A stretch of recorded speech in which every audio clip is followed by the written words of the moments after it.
One of many hundreds of killing fields that were found around the Cambodia after the Khmer regime, Khmer Rouge. Hello, just one ticket? Yeah, $6 for one. Okay. I believe for locals it's free and for foreigners it's $6. Okay. Thank you very much. Alright, so from the start of this place, you enter what would be a Khmer Rouge camp. Right now you see a monument memorial to them, but this wasn't here before. Let me show you how everything looked in real, and hopefully you can open your imagination and be surprised at what happened here. So this entering area, which trucks would come from there, the trucks would bring 20 to 30 people 3 times a month to this place. They would bring them at nighttime, so the villagers around don't think of it as anything. It was very secret. A lot of people that came here, they were blindfolded. All of them were in detention centers where they were beaten, tortured, and things like that. The people that drove them here, the Khmer Rouge soldiers, they told them, oh, we're moving you to a new house. But what they didn't know, they're actually moving them to the killing field to kill them. So this is where the buses would come. And after like 1978, 3 years later, they would bring trucks every single day, which would kill almost 300 people a day. Sometimes they couldn't kill everybody in a single day. So there was a building here which kept people here. It was very, very dark and very hidden. People didn't know what's going on. Rooms were very dark, so the prisoners couldn't even see each other. It was making through thick wood and steel, so it was just covered as pure night and people couldn't see each other. So you might ask me, you just showed me floor and land, why, where's the buildings?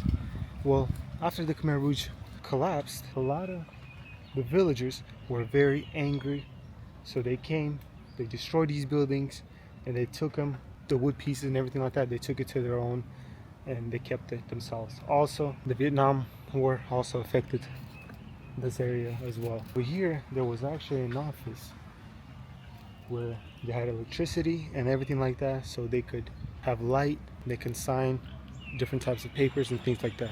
The executioners, the people that killed people here, actually worked here permanently. Before this whole killing field, this was actually a Chinese cemetery, and this place was actually from the Chinese cemetery times, where they actually did rituals of proper. You can pass the office, you will see this area, and this area was a small little sheet metal building where they kept chemicals. You guys know when a body is killed, it starts smelling. And since a lot of people, they were just throwing them in these holes, in these grave holes, a lot of people were actually not fully killed. They were still alive. To completely kill them and remove the smell, they would put DDT powder. And here is a little thing where you can see knives, sandals.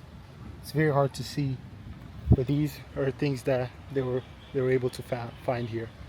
They were mostly trying to execute everybody the same day they bring them here. So walking more straight, and when you're walking here, you can smell of some type of weird smell. It's not a bad smell, it's not a good smell either, but it's something in my legs right here is just like so tugged.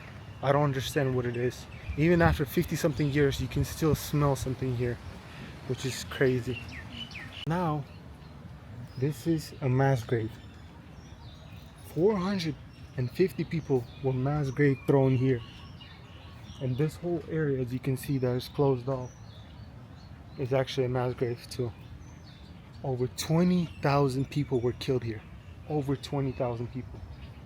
And this is only one of around 300 execution camps or killing fields that were found all around Cambodia. 1/4 of the population of Cambodia was killed. Just imagine, every fourth person was killed in this country during the Pol Pot regime. So walking here,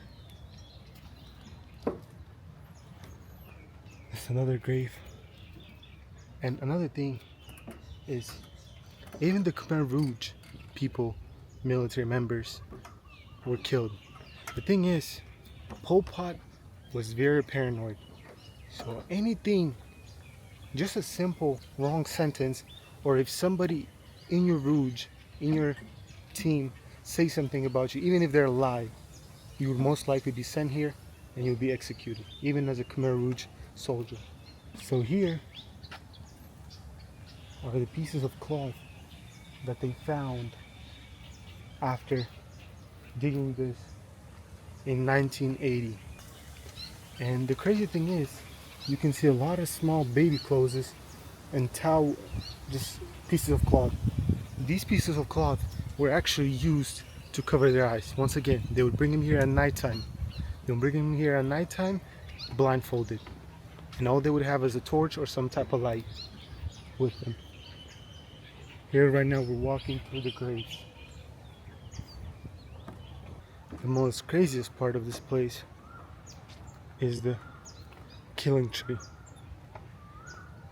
This is a grave where over 100 children and women were stripped naked and killed.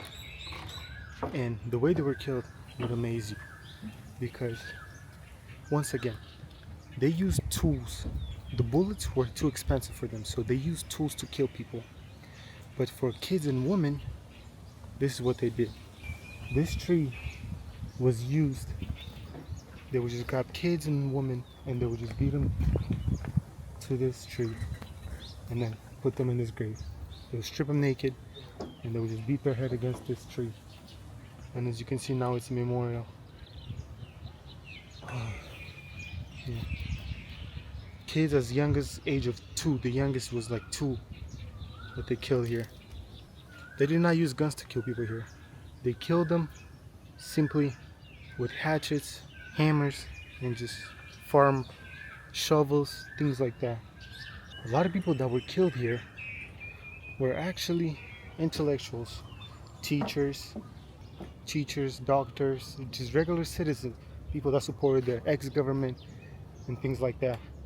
And mind you, Pol Pot, the person that controlled the Rouge, he was himself. He finished school in France, and he was a teacher himself. But when he was in power, he killed teachers. He killed intellectuals. This tells you that he knew what he was doing. And the saddest part is that even after the collapse of Khmer Rouge, he moved to the northern part of Cambodia, where he still had his little army for the next 20 years. And he died in 1998 at the age of like 72, 73. He lived a happy life. He had a second wife. He was basically just jailed at home. That is crazy. Nothing happened to him. This guy lived a normal life even after the craziest things he did. Here's, you can see the pieces of bones of people that were discovered here, and the pieces of teeth. And our next stop is, since everything was secret, nobody knew. Even the people that came here didn't know what happened. The people around this area did not know what happened, because this is in kind of the outskirts of the Phnom Penh. And so what they had is they had this magic tree. A magic tree had a huge speaker on it playing loud music. Khmer music, which was mostly the music of basically the communistic Khmer party. And they also had some type of noise of like an engine working playing here, and it was loud enough. A lot of people around this village thought it was some type of sound of a meeting of the high officials, because it was at night. But actually, what this a loudspeaker served, so people don't hear the noises of the people that are being killed here. All this was very secret. By the way, by the killing tree, there was also a story. The way it was discovered is one person was just looking for food, walking around, and he found some potatoes, but then he looked at the tree, and the tree had pieces of brain, blood all over it. That's how it was discovered. And right here you can see the pieces of bones remaining here in 1980. And the thing is, a lot of people were actually innocent. They had nothing to do with the route. Just because they thought you could be close, they would send you here. The thing is, what they thought is it's better to kill a civilian, avoid a traitor, rather than kill a traitor and then save a civilian. That's how they thought here. And once again, before they would bring them here, the crazy thing is that they would beat them, they would torture them, and a lot of people were actually confessing to committing crimes that they didn't commit. After you get beat so much, they would start making up stories. They would start talking about, oh, yes, my family does this, yes, we did that, I did that, and they would confess to things they actually didn't do. Right now, we're gonna walk there where you can see a memorial of schools that are left here from the Khmer Rouge. Let's walk closer to it. To pay your respect, you have to take off your shoes and your hat. All of their schools are cracked, once or more than twice, and teeth are pulled. So that tells you that they were crazily tortured. See, for the amount of damage this one killing field has done, over 20,000 people killed. It surprises me. It's not even that big, and such evil things they've done here. And right here, they have a memorial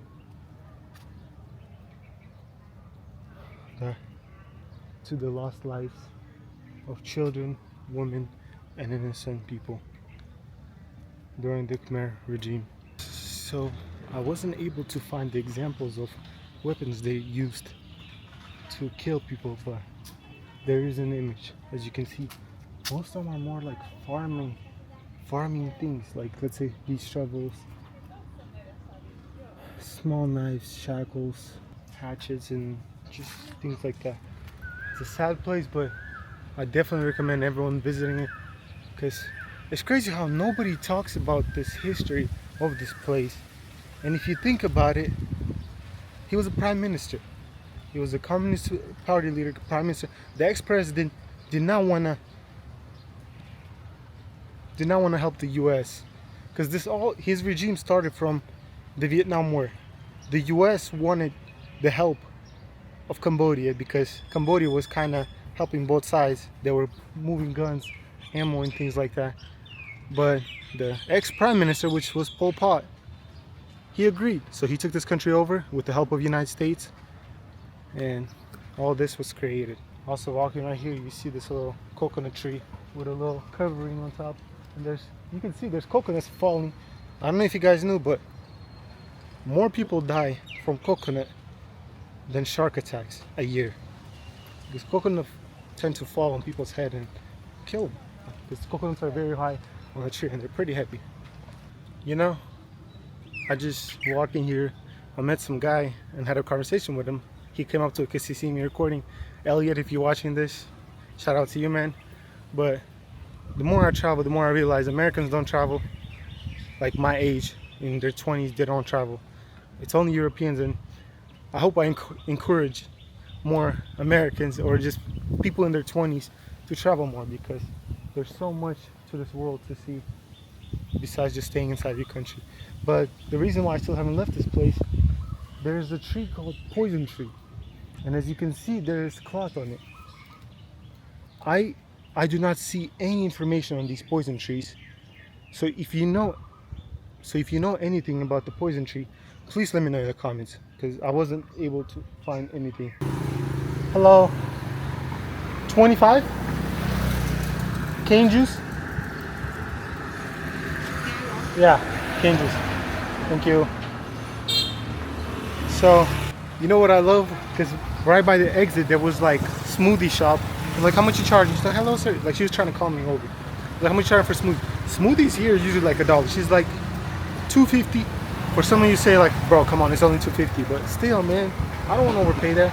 Look, right now for $2,500, which is around 60-70 cents, we're about to get a natural cane juice. Walking only 100 meters. I wonder how much it is. So they put ice and they run it through this machine. And she was cleaning them sticks earlier. Cane juice is actually very sweet. It's like sugar. So if you never tried it, I recommend trying it. So she got it squeezed out over there. And there it is. Actually, it might not be $2,500. Let's see how much it is. Okay. Thank you. How much? 2,000? Okay, 2,000. Damn, that's even cheaper than I thought. That's 50 cents. So you guys see how I got a drink, natural drink, for 5 times cheaper than people be charging in front of like buildings like that. So if you're gonna buy something, never eat in restaurants right in front of like monuments and stuff like that. Okay, thank you very much. Thank you. But yeah, always walk a little bit. They will charge you way less. Now, let's try this ice cold cane juice. Man, 10 out of 10 is sweet, cold. For 50 cents, man. Oh my God, I'm about to crash out. I don't even know where I'm walking to. Walking through these unwalkable. And there's a doggy. But yeah, let's look for another adventure. All right. So even though I'm not a big fan of random street food salads, we're gonna try some. Hello. How are you? No? No food? Over there? Okay. And there, no? Yeah. No tuk-tuk, thank you. It's okay, I like walking. Tuk-tuk, my legs. Yeah. I got tuk-tuk legs. So, I'm walking here, and there's like a locals neighborhood. Let's see if we can record how locals live here in these conditions. Hello. Can I go?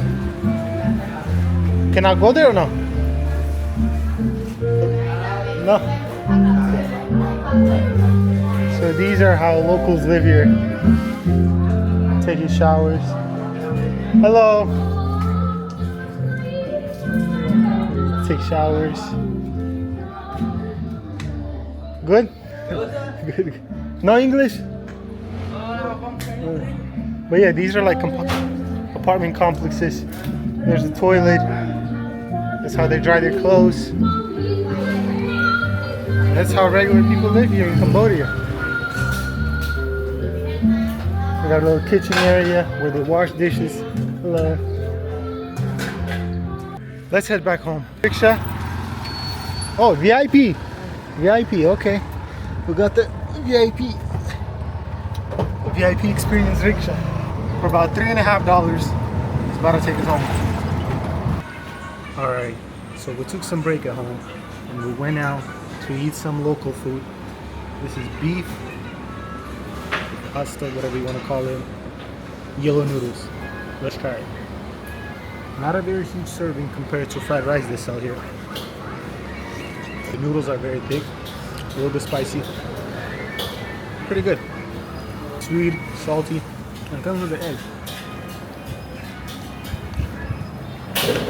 Try the egg. For $1.75,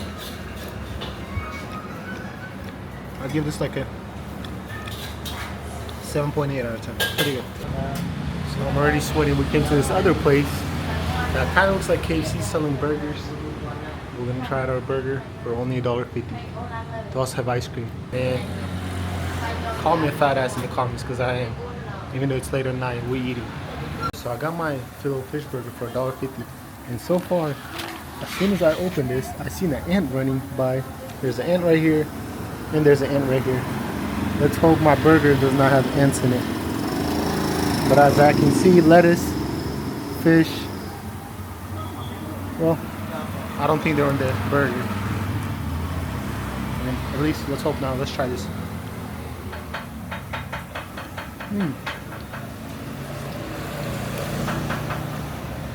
Tastes literally like filet fish just without the sauce. That's more like a tomato sauce. This is a delicious burger. For $1.50, I give this 8.2. It's good, very good. So we're currently heading to the riverside where we were yesterday in our last vlog. And that's where mostly nightlife is.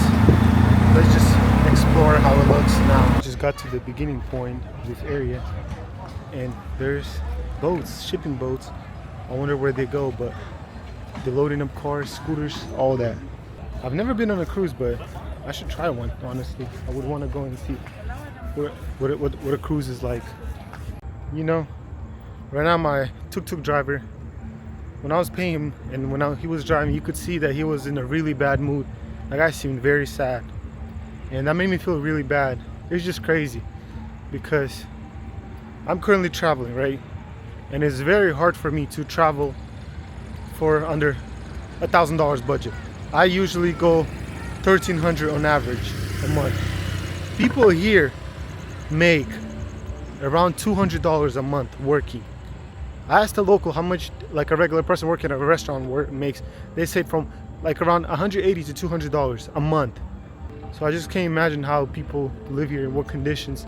Well, I can't imagine because we've seen some neighborhoods even earlier of this vlog. It's just sad to see the way others live when you're blessed to, just because you live in another country, your living condition, your whole lifestyle is going to be much better than somebody else. And that's another reason why they have so many working girls in these countries. Because just imagine, you work all day doing something normal and you make around $10. But then there's a foreigner that came to your country and he tells you, hey, let's do something. I'll give you 5 times more than how much you make in a day. Hey, you might say, oh, I have morals and stuff like that. But these people, you never lived in their conditions. So of course, a lot of them can't refuse. That's why you see a lot of them working at such a young age in these type of jobs. And you might think, oh, it was just Pol Pot that destroyed this country. No. This country was under colonial rule around, I don't know, like 90 years, 90 to 100 years. For 100 years, just imagine, for almost 100 years, another country comes here in your country, taxes you, takes your natural resources, uses your people for cheap labor, and extorts goods from your country. So this country suffered a lot. There was a cause, and now you see the effects. Even though Cambodia, and you know what surprised me the most? That the people here are so nice. Even though they don't live in the best conditions, they're so nice. They're very giving. I like this country. This is one of those countries where if somebody told me if you worked remotely, would you live here? I would say yes, because the people are nice here. The food is delicious. I'm ethnically Afghan, but as a kid I grew up in Russia. And I would always ask myself growing up, why are my people acting like animals? Why are they so cruel? Why are they always in war? Why are they so uneducated? But the more I grew up and the more I was getting interested into history and things like that, the more it led to the same thing. The strings always go to the same things, and it's because of someone trying to take over your country and use it for extortion of goods and cheap labor and things like that. As a kid, I'm being completely honest. As a kid, I thought it was like, oh, my people are just from this type of area, so they're underdeveloped. So for them, education thing, it doesn't mean nothing. I used to thought just because they're not basically white, they're not smart. I'm being dead serious right now. But over time, you start learning and looking into it, and you realize it is because they never got the chance to study because of conflicts that others caused in order to benefit from them. While walking by the riverside, to my left, you can see the Royal Palace. This is an official residence home of the King of Cambodia. Hello, how are you? And then there's a tuk-tuk driver trying to make a living. But yeah, it looks very nice. This is the Khmer style design. Kind of reminds me a little bit of Japanese samurai type of buildings that you see in different kind of shows and cartoons. From far away, it looks like a whole building, the actual building where they live, but it's actually more like a gate of the entrance to the Royal Palace. From here, I don't know if you can see through camera, but there's buildings where most likely all these officials live. If you guys like this video, please leave a comment. That's the only thing that keeps me going right now. I'm doing this full time, completely for free. Subscribe, leave a comment, and leave a like. Thank you, and I'll see you again.